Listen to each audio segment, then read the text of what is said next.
हम अक्सर सोचते हैं कि जब हमारे पास सब कुछ होगा, अच्छी नौकरी, सुंदर घर, पैसा और सम्मान, तो हम खुश होंगे। लेकिन क्या सच में ऐसा होता है? अक्सर ऐसा नहीं होता। सुबह उठते ही हमारे मन में दौड़ शुरू हो जाती है। आज का काम, कल की चिंता, जो अधूरा है उसे पूरा करने की लालसा। हम ऐसा मानसिक खेल खेलते हैं जिसकी कोई जीत नहीं है। हम खुद के लिए एक अदृश्य जेल बना लेते हैं जिसमें हम दिन रात बंद हैं। यह जेल कोई भौतिक दीवारों से नहीं बनी होती, बल्कि हमारे खुद के विचारों, हमारी अपेक्षाओं और यह दिखावे की चिंता से बनती है कि सब ठीक है। सोचिए, आप लंच कर रहे हैं लेकिन दिमाग में काम के इरादे घूम रहे हैं। आप छुट्टी पर हैं लेकिन मन फिर भी अगले प्रोजेक्ट और अधूरी जिम्मेदारियों में फंसता है। यह वही मानसिक स्थान है जहां आपका शरीर मौजूद है लेकिन आत्मा कहीं और है।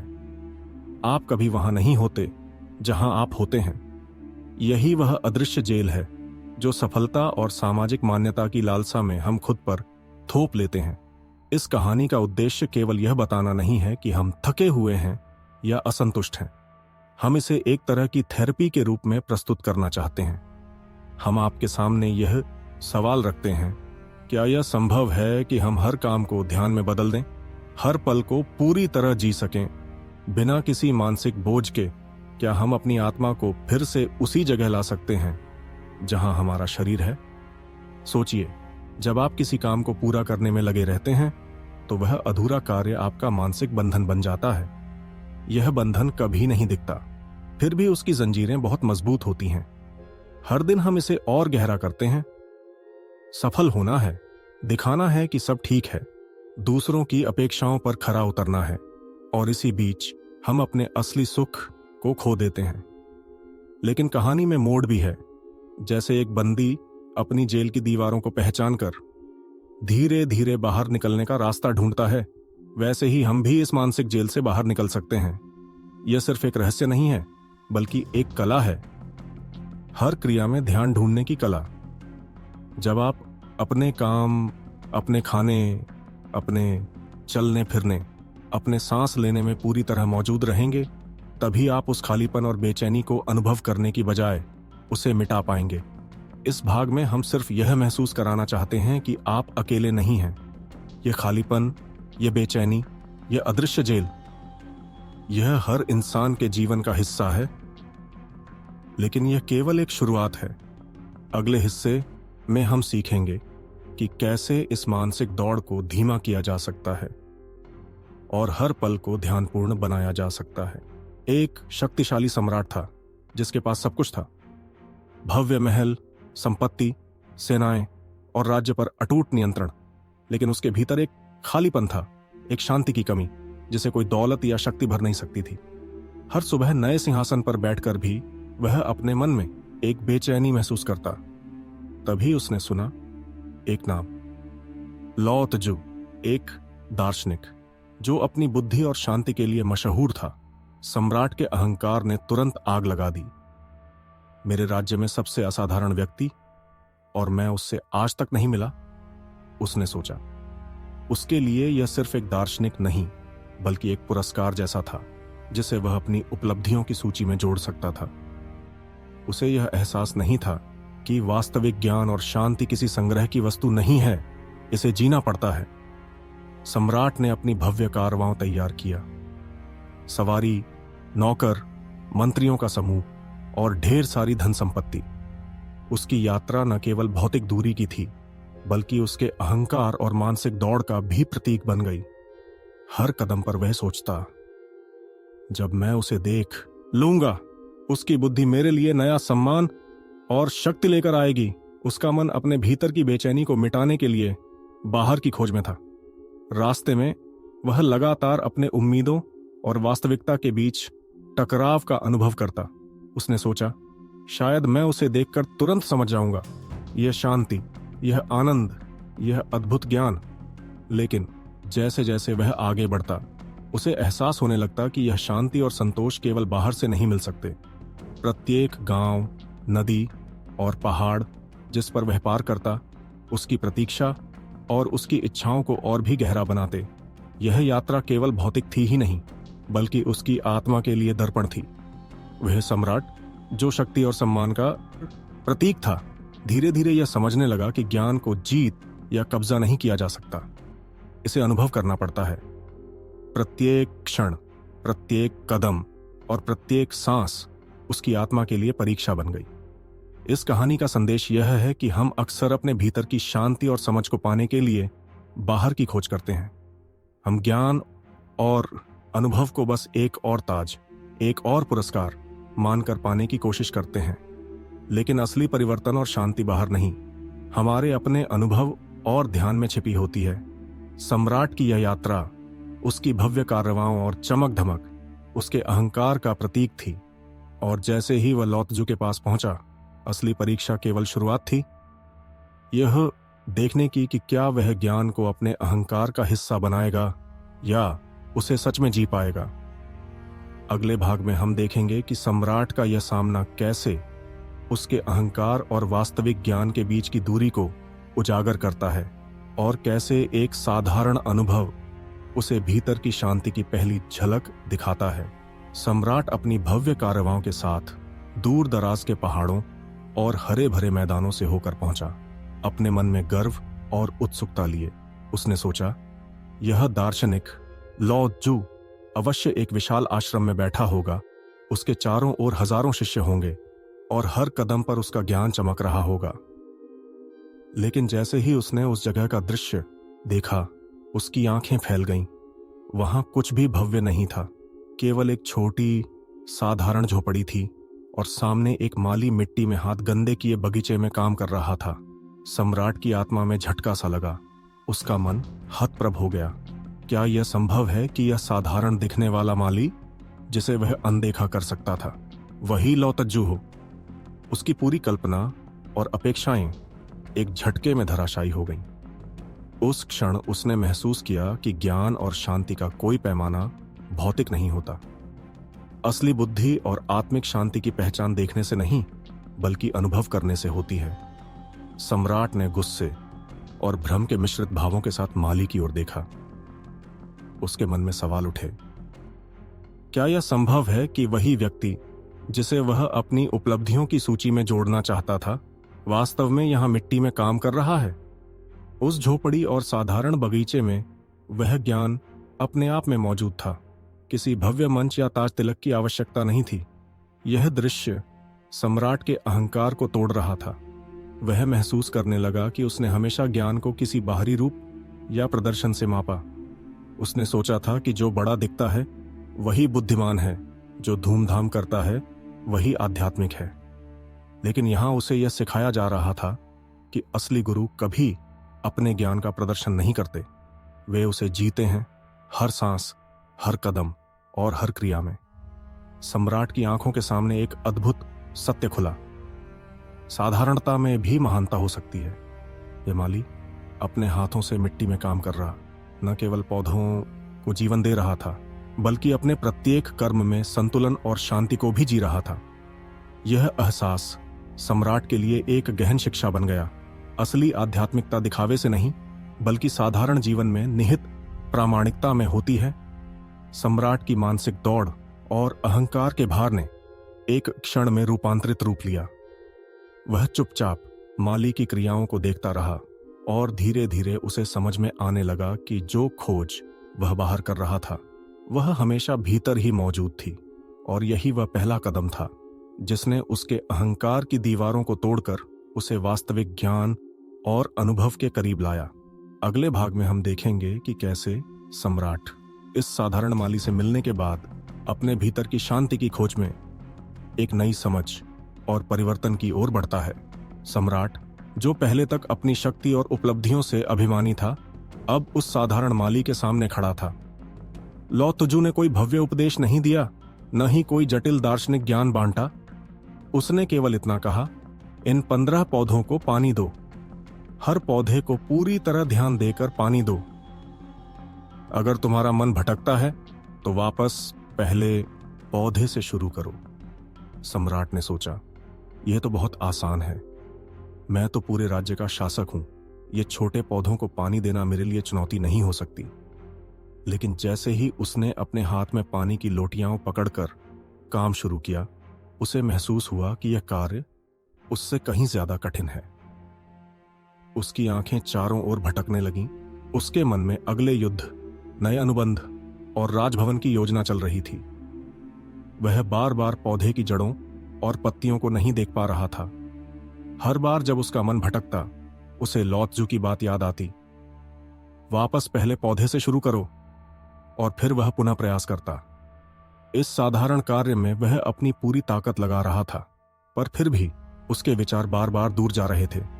यही वह क्षण था जब सम्राट ने पहली बार महसूस किया कि भले ही वह एक विशाल साम्राज्य का शासक हो, पर अपने मन को नियंत्रित करना उसके लिए असंभव है। यह अनुभव उसके अहंकार को धीरे धीरे तोड़ रहा था।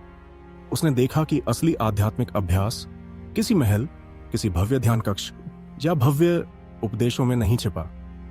यह साधारण दैनिक कार्यों में छिपा था। पौधों को ध्यान से पानी देना, उनके पत्तों की नमी महसूस करना, मिट्टी की खुशबू को अनुभव करना, यह सब ध्यान का असली अभ्यास था। सम्राट ने समझा कि ज्ञान को पढ़ना और समझना एक बात है, लेकिन उसे जीना और अनुभव करना दूसरी। यह छोटा सा कार्य उसे भीतर की शांति और सचेत जीवन की ओर ले जा रहा था। हर बार जब वह फिर से पहले पौधे पर लौटता, उसे अपने मन की बेचैनी और अस्थिरता की गहराई महसूस होती।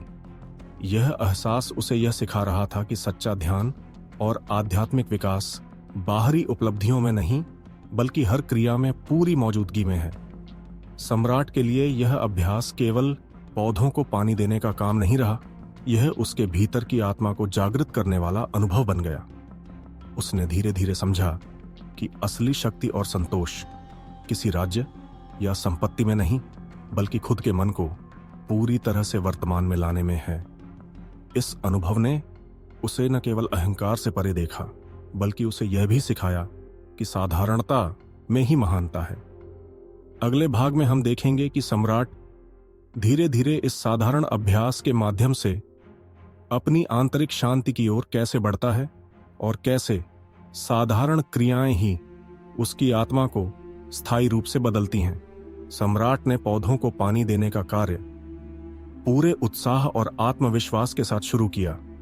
उसने सोचा, मैं तो एक साम्राज्य का शासक हूं, यह साधारण काम मेरे लिए मुश्किल नहीं हो सकता। लेकिन जैसे ही वह पहला पौधा पानी देने लगा, उसका मन अचानक महल की बैठकों, अधूरी रिपोर्टों और भविष्य की योजनाओं में खो गया। वह हर बार महसूस करता कि उसके विचार उसे वर्तमान से खींच रहे हैं, और बिना ध्यान दिए वह अपने हाथों में लोटियां उठाए रह जाता। हर बार जब उसका मन भटकता, लौताजू ने उसे वही सरल निर्देश दोहराने को कहा, पहले पौधे से फिर शुरू करो। यह क्रम दिन भर चलता रहा। सम्राट को धीरे धीरे एहसास होने लगा कि उसका मन किसी जंगली घोड़े की तरह है, जिसे जबरदस्ती रोकना असंभव है। जैसे ही वह उसे एक दिशा में मोड़ने की कोशिश करता, वह दूसरी ओर भाग जाता। उसकी आत्मा और अहंकार दोनों इस असफलता से चुनौतीपूर्ण स्थिति में थे। शुरुआत में सम्राट ने खुद पर गर्व महसूस किया और सोचा कि यह कार्य शीघ्र पूरा होगा। परंतु जैसे जैसे बार बार असफलताएं होती, उसका आत्मविश्वास टूटने लगा। हर नई असफलता ने उसके अहंकार की परतों को धीरे धीरे उतार दिया। उसे अपनी शक्ति और नियंत्रण की सीमाएं दिखाई देने लगीं। वह महसूस करने लगा कि भले ही वह एक विशाल साम्राज्य का शासक है, अपने ही मन को नियंत्रित करना उसके लिए कितना कठिन है। सम्राट की निराशा और हताशा गहरी होती गई। उसे यह भी समझ में आया कि उसके जैसे हर व्यक्ति का मन अस्थिर और चंचल होता है। यह कहानी केवल सम्राट की नहीं, बल्कि हर उस इंसान की है जो हर रोज अपने विचारों में खो जाता है, ध्यान नहीं रख पाता और वर्तमान क्षण से कट जाता है। हर बार जैसे वह वापस पहले पौधे पर लौटता, वह अपने मन की जंगली प्रकृति को और अधिक स्पष्ट रूप से देख सकता था। यह अनुभव सम्राट के लिए एक क्रांतिकारी सीख बन गया। उसने महसूस किया कि असली आध्यात्मिक अभ्यास किसी पुस्तक, उपदेश या भव्य कृत्य में नहीं है, बल्कि अपने ही मन की प्रकृति को पहचानने, उसे स्वीकारने और धीरे धीरे नियंत्रित करने में है। जंगली घोड़े की तरह अनकंट्रोल्ड विचारों के बीच संयम और धैर्य सीखना ही वास्तविक ध्यान और आध्यात्मिक विकास की कुंजी है। दिन ढलने तक सम्राट बार बार असफल होता रहा, परंतु प्रत्येक असफलता उसके भीतर की सच्चाई को उजागर कर रही थी। अहंकार की चमक फीकी पड़ गई और उसके भीतर एक नई समझ का प्रकाश धीरे धीरे जगने लगा। वह जान गया कि साधारणता में ही सच्चा अभ्यास छुपा है और धैर्य, पुनरावृत्ति और आत्मनिरीक्षण ही मन की जंगली प्रवृत्ति को पथ पर लाने की राह है। अगले भाग में हम देखेंगे कि कैसे सम्राट धीरे धीरे अपने मन की अशांत प्रकृति को समझकर संयम और ध्यान के माध्यम से अपनी आंतरिक शांति की ओर पहला ठोस कदम उठाता है। सूरज धीरे धीरे ढल रहा था और सम्राट अपने हाथों में खाली पानी की लोटियां लिए थकान और निराशा से हारे हुए झोपड़ी के सामने बैठा था। दिन भर की कोशिशों के बावजूद वह एक भी पौधा पूरी तरह से पानी नहीं दे पाया था। बार बार शुरुआत करना, मन की बेचैनी और जंगली विचारों को संभालने की असफलता उसके अहंकार की दीवारों को पूरी तरह गिरा चुकी थी। पहली बार उसने खुद से सामना किया कि उसके ज्ञान और शक्ति के तमाम दावे उसके मन की अशांति को नियंत्रित नहीं कर सकते। इस पराजय में छिपा था असली सबक। सम्राट ने महसूस किया कि सच्चा सीखना तभी संभव है जब अहंकार को त्याग दिया जाए। वह जान गया कि अपने आप को कमतर समझने और असफलता को स्वीकार करने में ही पहला कदम छुपा है। यह क्षण उस आध्यात्मिक अंधेरी रात जैसा था जिसमें हर साधक को अपने भीतर की कमजोरियों और सीमाओं का सामना करना पड़ता है। लॉ त्जू, जो अभी भी शांतिपूर्ण और धैर्यपूर्ण मुद्रा में बैठा था, केवल मुस्कुराया। उसने कोई उपदेश नहीं दिया, न ही दोष बताया। उसकी उपस्थिति ही सम्राट के लिए मार्गदर्शन बन गई। यह दिखाता है कि असली गुरु कभी अपने शिष्य को उसकी स्थिति से बाहर नहीं खींचते, बल्कि वहीं मिलते हैं जहां वह खड़ा है। यही सहानुभूति और समझ सच्ची मास्टरी की निशानी है। सम्राट ने पहली बार अपने अनुभवों के बारे में पूरी ईमानदारी से सोचा। उसने स्वीकार किया कि उसने असफलता का सामना किया, अपने मन को नियंत्रित नहीं कर सका। यह ईमानदारी उसकी पहली आध्यात्मिक उपलब्धि बन गई। अहंकार और गर्व की जगह धीरे धीरे विनम्रता और आत्मनिरीक्षण ने ले ली। यह क्षण उसके भीतर परिवर्तन की दहलीज बन गए। बाहरी खोज अब आंतरिक खोज में बदल चुकी थी। सम्राट ने जाना कि सच्चा ज्ञान और शांति किसी संग्रह या प्रदर्शन में नहीं छिपी होती। यह अनुभव, यह पराजय ही उसका पहला वास्तविक शिक्षक बन गया। जैसे ही उसने अपने भीतर की असफलता को स्वीकार किया, उसकी आंखें धीरे धीरे खुलने लगीं। उसे अब समझ आया कि जीवन और ध्यान का रहस्य किसी बड़ी उपलब्धि में नहीं, बल्कि छोटे छोटे अनुभवों और उनके प्रति पूर्ण जागरूकता में है। यह क्षण कहानी का निचला बिंदु था, जहां पराजय ही उसकी आंतरिक शक्ति का द्वार बन गई। सम्राट की विनम्रता, उसकी आत्मनिरीक्षण की शुरुआत और अहंकार का टूटना, यही सच्ची आध्यात्मिक यात्रा का आरंभ था। अब वह केवल बाहरी खोज में नहीं, बल्कि अपने भीतर की गहराई में उतरने के लिए तैयार था। और इसी बदलाव ने उसे वास्तविक बुद्धिमत्ता और शांति की ओर पहला कदम बढ़ाने के लिए खोल दिया। अगले भाग में हम देखेंगे कि कैसे सम्राट धीरे धीरे अपनी आंतरिक यात्रा में स्थिरता, संतुलन और सचेत ध्यान की अनुभूति प्राप्त करता है, और कैसे इस साधारण अभ्यास से असली जीवन की गहरी सीख मिलती है। सम्राट थक कर झोपड़ी के सामने बैठा था, लेकिन उसके भीतर अब एक नई जिज्ञासा और अंतर्निहित प्रश्न जाग रहा था। लॉ त्जू ने धीरे से कहा, तुमने इस दिन भर केवल यह सोचा कि काम को पूरा करना है, लेकिन कभी यह महसूस नहीं किया कि हर क्रिया अपने आप में पूरी है। तुमने हर पौधे में, हर बूंद पानी में मौजूद नहीं रहे। यही तुम्हारी असफलता का कारण था। सम्राट ने आंखें बड़ी कर आश्चर्य व्यक्त किया। उसने सोचा कि मेहनत और पूर्णता ही सफलता का मार्ग है, लेकिन लॉ त्जू ने समझाया कि असली सफलता और शांति कार्य की मात्रा में नहीं, बल्कि उस कार्य के प्रति पूरी चेतना और ध्यान में है। जब मन पूरी तरह वर्तमान क्षण में डूब जाता है, तो साधारण क्रियाएं भी असाधारण बन जाती हैं। मिट्टी में पानी डालना, पत्तियों की नमी महसूस करना, यह सब साधारण कार्य अब ध्यान और चेतना का अभ्यास बन जाते हैं। लॉत जू ने यह भी कहा, मन की सच्ची प्रकृति यह मौन जागरूकता है, इसे तुम बाहर खोज नहीं सकते।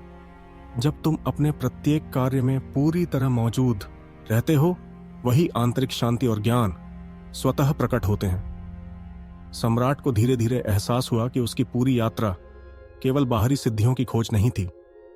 असली खोज भीतर की चेतना की थी और उसका हर अनुभव, हर असफलता इस चेतना को पहचानने की दिशा में कदम था। यह विचार आधुनिक मनोविज्ञान और फ्लो स्टेट की अवधारणा से भी मेल खाता है। जैसे वैज्ञानिक कहते हैं, जब व्यक्ति पूरी तरह किसी गतिविधि में डूब जाता है, उसका मन स्थिर और उत्पादक हो जाता है, समय और चिंता का एहसास कम हो जाता है। यही लॉत जू का प्राचीन ज्ञान है कि साधना किसी विशेष क्रिया में नहीं, बल्कि हर रोज की साधारण क्रियाओं में मौजूद हो सकती है, यदि मन पूरी तरह वर्तमान में हो। सम्राट ने अनुभव किया कि अब वह केवल पौधों को पानी नहीं दे रहा, बल्कि हर बूंद में अपने मन की शांति और चेतना को देख रहा है। उसकी हर क्रिया अब केवल परिणाम तक पहुंचने की दौड़ नहीं, बल्कि ध्यान और अनुभव की यात्रा बन गई। यही क्षण उसके लिए वास्तविक आध्यात्मिक जागृति का प्रारंभ था, जब बाहरी उपलब्धि का महत्व घटकर केवल चेतना की गुणवत्ता सबसे महत्वपूर्ण बन गई। सम्राट ने पहली बार समझा कि जीवन का वास्तविक रहस्य किसी बड़ी उपलब्धि, किसी भव्य कार्य या बाहरी सफलता में नहीं छिपा है। यह उस क्षण में है जब हम पूरी तरह उपस्थित रहते हैं, चाहे कार्य कितना साधारण क्यों ना हो। हर सांस, हर कदम, हर क्रिया में यही जागरूकता हमें भीतर की शांति और वास्तविक समझ तक ले जाती है। इस क्षण ने सम्राट को यह सिखाया कि असली शक्ति और ज्ञान सिर्फ बाहरी नियंत्रित उपलब्धियों में नहीं, बल्कि पूर्ण उपस्थित रहने और हर क्रिया में चेतना को अनुभव करने में है। अगले भाग में हम देखेंगे कि कैसे सम्राट इस सिखाई हुई चेतना को अपने जीवन और शासन में लागू करता है और साधारण जीवन को ही असाधारण बनाने का तरीका सीखता है। सम्राट अब धीरे धीरे अपनी मानसिक शांति की ओर बढ़ रहा था, लेकिन उसके मन की जंगली प्रवृत्ति अभी भी पूरी तरह काबू में नहीं थी। लॉत जू ने देखा कि सम्राट बार बार अपने विचारों में भटक रहा है। तब उन्होंने उसे एक सरल लेकिन अद्भुत अभ्यास सिखाया। सांस पर ध्यान दो, हर क्रिया में अपनी सांस को महसूस करो। यह तुम्हारे भटके हुए मन का लंगर है। सम्राट ने आश्चर्य से पूछा, केवल सांस? क्या यही मेरी भटकी हुई मानसिक शक्ति को काबू में लाएगा? लॉत जू ने मुस्कुराते हुए कहा, देखो, सांस हमेशा तुम्हारे साथ है। यह सबसे सरल, सबसे सुलभ और सबसे शक्तिशाली साधन है। जब तुम अपनी सांस के साथ पूरी तरह उपस्थित रहोगे, तो मन अपने आप स्थिर होने लगेगा। जैसे जहाज को लंगर समुद्र की हलचल से बचाता है, वैसे ही सांस तुम्हारे विचलित मन को स्थिर करती है। सम्राट ने अभ्यास शुरू किया।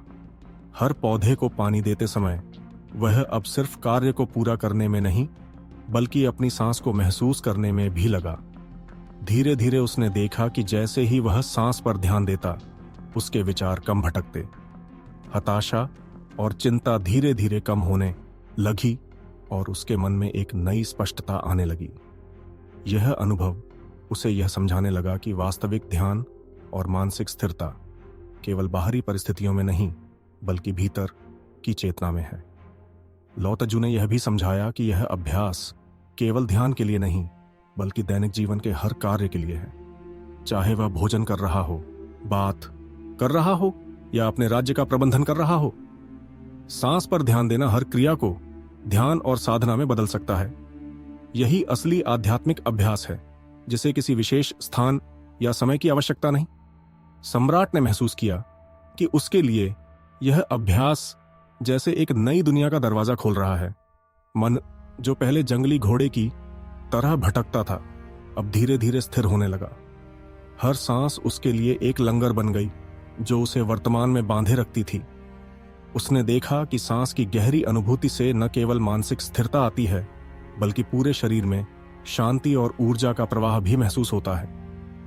लॉत जू की यह शिक्षा विज्ञान और प्राचीन ज्ञान का अद्भुत मेल है। आधुनिक शोध भी बताता है कि सचेत रूप से सांस लेने से पैरासिम्पैथेटिक सिस्टम सक्रिय होता है, तनाव कम होता है और मानसिक ऊर्जा एकाग्र होती है। यह साधारण क्रिया, जो हर व्यक्ति के लिए हमेशा उपलब्ध है, आध्यात्मिक जागृति की सबसे शक्तिशाली साधन बन सकती है।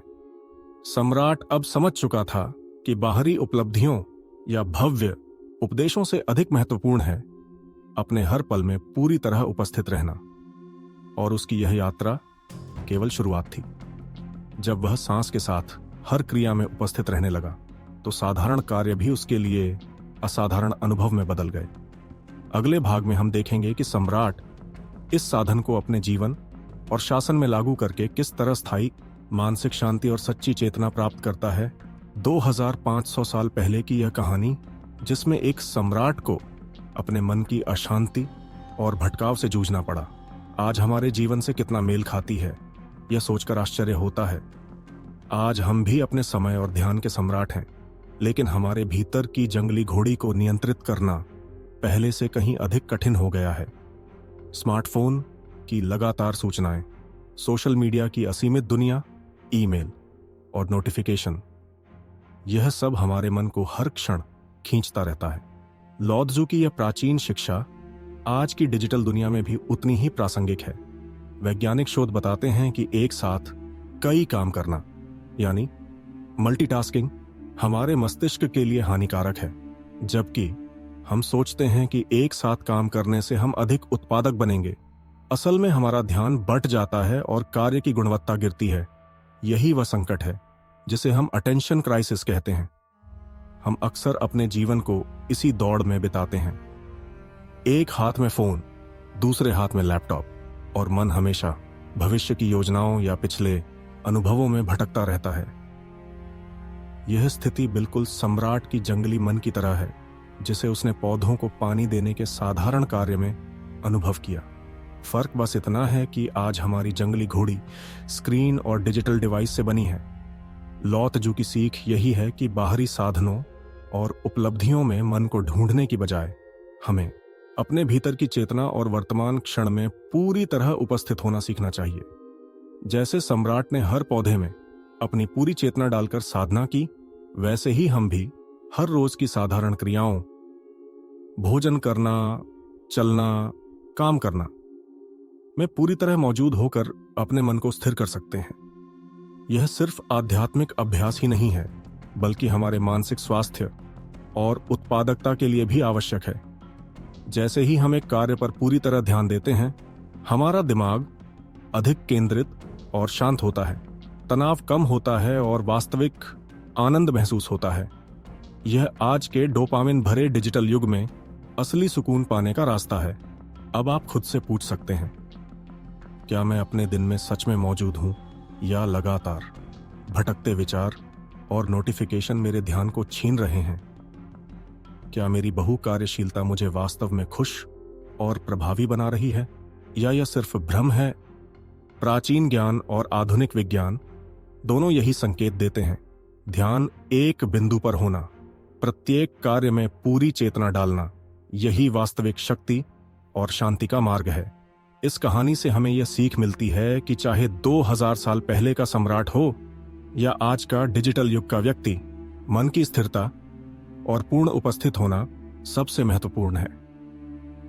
अगला भाग हमें दिखाएगा कि सम्राट ने इस जागरूकता को अपने जीवन और शासन में कैसे उतारा और कैसे साधारण क्रियाओं में ही उसने असाधारण परिवर्तन की खोज की। सम्राट अब धीरे धीरे समझने लगा था कि असली शक्ति और शांति किसी बाहरी उपलब्धि में नहीं, बल्कि हर क्रिया में पूरी चेतना और उपस्थित होने में निहित है। लाओ त्ज़ू ने उसकी जिज्ञासा को और गहरा करते हुए बताया, यह केवल मेरा उपदेश नहीं है, यह सच्चाई हर संस्कृति और हर समय में प्रकट होती है। भारत में कृष्ण ने इसे कर्मयोग कहा, बौद्ध और जैन साधकों ने इसे क्रिया में ध्यान के रूप में समझाया, और आज विज्ञान इसे फ्लो स्टेट के रूप में पहचानता है। सम्राट ने उत्सुकता से पूछा, लेकिन क्या यह अलग अलग नामों और परंपराओं में भी एक ही अनुभव नहीं है? लाओ त्ज़ू मुस्कुराए और बोले, बिल्कुल। जब तुम किसी कार्य में पूरी तरह डूब जाते हो, मन पूरी तरह वर्तमान में होता है, तो समय और चिंता का एहसास मिट जाता है यही फ्लो स्टेट है, यही ध्यान है और यही कर्म योग का सार है। कार्य को अपने सर्वोत्तम रूप में करना, लेकिन परिणाम से बंधे बिना। लॉत्जू ने उदाहरण दिया। जिन साधकों का कहना है कि जब वह झाड़ू लगाते हैं या चाय बनाते हैं, वे केवल वही क्रिया करते हैं पूरी चेतना के साथ। बाहरी दुनिया में कुछ भी महान या असाधारण नहीं दिखाई देता, लेकिन उनके मन की पूर्ण उपस्थिति से हर कार्य महान बन जाता है। ये वही अनुभव है जिसे आधुनिक मनोवैज्ञानिक मिहाली चिक्सेंटमिहाली ने ऑप्टिमल अनुभव या फ्लो स्टेट के रूप में समझाया। सम्राट ने महसूस किया कि उसका शासन, उसके निर्णय, यहां तक कि पौधों को पानी देना भी तभी वास्तविक ध्यान और प्रभावपूर्ण बन सकता है जब वह पूरी तरह वर्तमान में हो। नतीजे की चिंता और अहंकार के बजाय केवल क्रिया में पूर्णता और सजगता जरूरी है। कृष्ण के शब्द याद आए, कर्म करो, फल की इच्छा मत करो। यह पुरानी परंपरा और आधुनिक विज्ञान दोनों एक ही सत्य को रेखांकित कर रहे थे। लाओ त्जू ने कहा, देखो, चाहे कोई धर्म, चाहे कोई संस्कृति, चाहे कोई युग, यह नियम सार्वभौमिक है। जब तुम अपने हर कार्य में पूरी चेतना डालते हो तो जीवन अपने आप सरल, सुंदर और सार्थक बन जाता है। यही सच्ची आत्म प्राप्ति का मार्ग है। सम्राट ने इसे अपनी आंखों और अनुभवों से महसूस किया। हर पौधे में उपस्थित रहना, हर बूंद पानी में सांस का अनुभव करना और हर कार्य में मन की पूर्ण चेतना, यही असली आध्यात्मिक साधना थी। सम्राट अब जान गया कि बाहरी साधन, भव्य मंदिर या अनुयायियों की संख्या महत्वपूर्ण नहीं है। जीवन का वास्तविक रहस्य है हर पल में पूरी तरह उपस्थित रहना, हर कार्य को सजगता और प्रेम के साथ करना। यह सरल लेकिन गहन सत्य न केवल प्राचीन चीन या भारत में, बल्कि आज के विज्ञान और मनोविज्ञान में भी प्रकट होता है।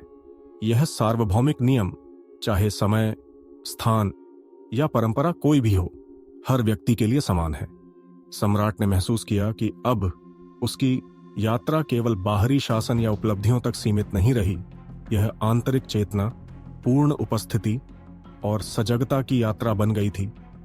और यही लाओ त्जू की शिक्षा का सार और असली आध्यात्मिक विजय थी। सम्राट अब पूरी तरह थका हुआ, लेकिन उसके भीतर एक अजीब सा उजाला जगा था। कई दिनों की कठिन साधना, पौधों को पानी देना, सांस पर ध्यान केंद्रित करना, इन सब अनुभवों ने उसके अहंकार और भ्रम की परतें धीरे धीरे खारिज कर दी थीं। और उसी क्षण उसने वह सच्चाई समझ ली जिसे वह इतने समय से ढूंढ रहा था। वह बाहर की दौलत, भव्य महल, सोने और रेशमी वस्त्रों में ढकी अपनी शक्ति में उलझा था, जबकि असली धन, वास्तविक शांति उसके भीतर ही मौजूद थी। सम्राट ने लाओ त्जू की ओर देखा, जो मिट्टी से सने हाथों में सहजता और शांति के साथ खड़ा था। उसी मिट्टी में लिपटा यह साधारण दिखने वाला माली वास्तव में सबसे अमीर था। उसके मन में कोई चिंता नहीं, कोई भय नहीं, कोई अहंकार नहीं, केवल मौन, स्थिर और गहन चेतना थी। सम्राट को एहसास हुआ कि उसकी बाहरी भव्यता और आंतरिक अशांति का विरोधाभास कितना गहरा था। सोने और रेशमी वस्त्रों में लिपटा होकर भी उसका मन कचरे से भरा था, जबकि मिट्टी और साधारण कपड़ों में लिपटा माली असली खजाने का मालिक था। यह क्षण उसके लिए अहंकार की मृत्यु और वास्तविक आत्मज्ञान का आरंभ था। अब वह समझ गया कि सच्ची उपलब्धि और मूल्य बाहरी संपत्ति या प्रतिष्ठा में नहीं, बल्कि भीतर की स्थिरता और शांति में निहित है। यही वास्तविक समृद्धि है, जिसे न खरीदा जा सकता है, न देखा जा सकता है, केवल अनुभव किया जा सकता है। सम्राट ने मौन में अपने गुरु की ओर देखा और इस शब्दहीन संवाद ने उसे पूरी तरह से परिवर्तित कर दिया। न तो कोई उपदेश, न कोई निर्देश, केवल आंखों में गहरी समझ और हृदय में सजीव अनुभव। उसने महसूस किया कि सच्ची आध्यात्मिक यात्रा किसी संग्रह या अधिग्रहण की नहीं, बल्कि अपने भीतर की चेतना को पहचानने और अनुभव करने की यात्रा है। यह प्रतीकात्मक चित्र सोने और रेशमी कपड़ों में लिपटा सम्राट और मिट्टी से सने साधारण माली हमें यह याद दिलाता है कि बाहरी भव्यता और आंतरिक संतोष हमेशा समान नहीं होते। जीवन में जितनी दौलत, सत्ता या मान्यता हम प्राप्त करते हैं, अगर मन स्थिर और शांत नहीं है तो वह केवल आभूषण और आवरण मात्र है। असली खजाना वह है जो देखने में साधारण पर अनुभव करने में अमूल्य है। सम्राट के भीतर एक नई चेतना जाग गई। अब वह केवल बाहरी शासन और उपलब्धियों का अधिकारी नहीं था, बल्कि अपने भीतर की शांति और समझ का भी साधक बन गया। यह एहसास उसे पूरे जीवन में मार्गदर्शन देने वाला प्रकाश बन गया। बाहरी दौलत असली खुशी नहीं देती, पर भीतर की शांति हर क्षण में उपलब्ध है, अगर हम उसे अनुभव करने की दृष्टि और साधना अपनाएं।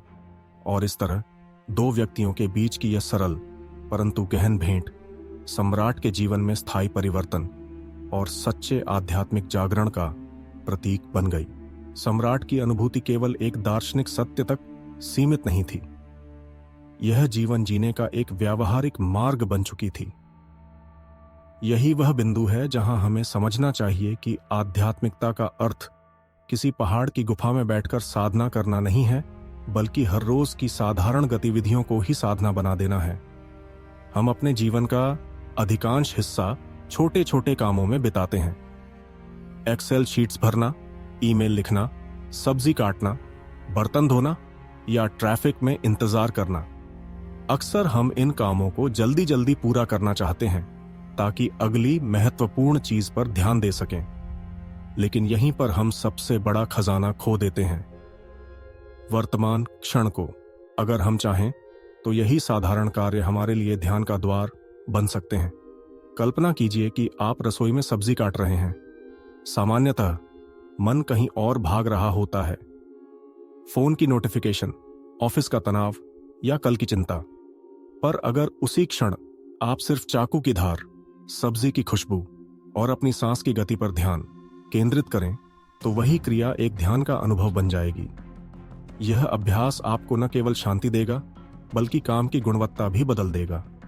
इसी तरह जब आप लैपटॉप पर बैठकर काम कर रहे हों, तो हर बार गहरी सांस लेते हुए कर्सर की हर हलचल को, उंगलियों की हर टाइपिंग को एक सजग अनुभव की तरह महसूस कीजिए। धीरे धीरे आप पाएंगे कि जो काम पहले बोझ लगता था, वही आपके भीतर स्थिरता और संतोष लाने का साधन बन रहा है। यह एक मनोवृत्ति का परिवर्तन है। पहले हम काम को निपटाने वाली चीज मानते थे, अब हम उसे जीने का अवसर मानते हैं। और यह अभ्यास कोई तात्कालिक समाधान नहीं है, यह एक जीवन भर की साधना है, जिसमें धैर्य सबसे बड़ी कुंजी है। कई बार आप भूल जाएंगे, मन फिर भटकेगा, लेकिन हर बार जब आप सांस और वर्तमान क्षण में लौटेंगे, वही आपकी जीत होगी। महत्वपूर्ण बात यह है कि यह आध्यात्मिकता किसी मंदिर, मस्जिद या ध्यान केंद्र तक सीमित नहीं है। यह तो रसोई में, दफ्तर में, सड़क पर, हर जगह जी जा सकती है। वास्तविक प्रबोधन कोई दूर का सपना नहीं, बल्कि साधारण क्षणों में छिपा हुआ सच है। जो भी व्यक्ति सजग होकर सांस ले सकता है और पूरी उपस्थिति के साथ काम कर सकता है, वही अपने जीवन को धीरे धीरे एक साधना में बदल सकता है। यही है व्यावहारिक आध्यात्मिकता।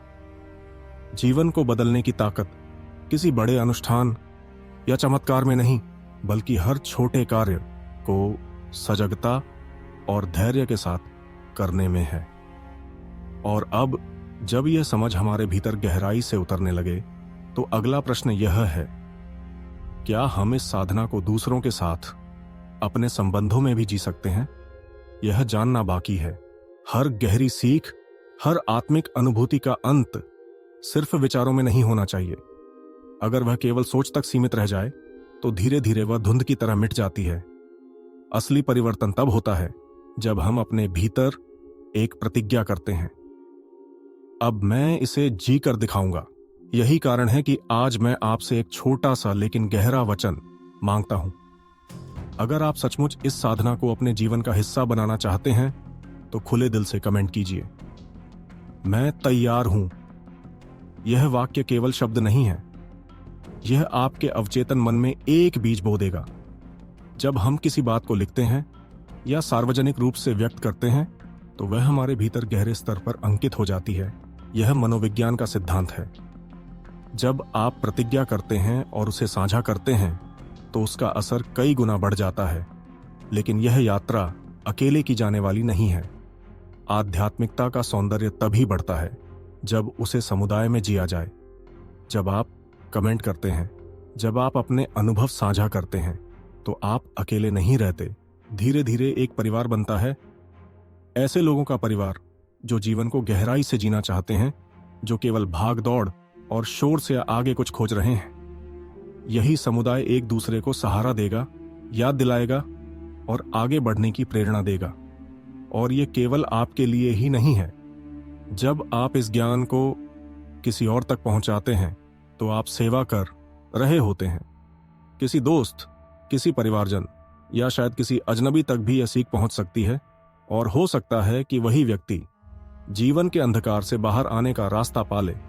यही असली सेवा है। अपने ज्ञान को छुपाना नहीं, बल्कि उसे बांटना। कई बार हम सोचते हैं कि एक छोटे से कमेंट या शेयर से क्या बदल जाएगा, लेकिन याद रखिए, हर बड़ा परिवर्तन किसी छोटे कदम से ही शुरू होता है। जब आप कहते हैं मैं तैयार हूं, तो आप केवल अपने लिए ही नहीं, बल्कि आने वाली पीढ़ियों के लिए भी एक बीज बो रहे होते हैं। शायद यही आपका जीवन का योगदान हो, किसी और को सजगता और शांति की राह दिखाना। इसलिए मैं आपको आमंत्रित करता हूं कि इस क्षण को केवल सुनकर ना छोड़ें। अभी इसी समय खुद से और इस समुदाय से वचन लें। कमेंट करें, मैं तैयार हूं। चैनल को सब्सक्राइब करें ताकि यह साधना निरंतर आपके जीवन में आती रहे और इस ज्ञान को उन लोगों तक पहुंचाए जिन्हें इसकी जरूरत है, क्योंकि आप अकेले नहीं हैं। यह यात्रा सामूहिक है, और जब हम सब मिलकर सजगता, प्रेम और शांति की मशाल उठाएंगे, तभी यह दुनिया वास्तव में बदल सकेगी। और अब अगले भाग में हम इसी परिवर्तन की गहराई को और समझेंगे।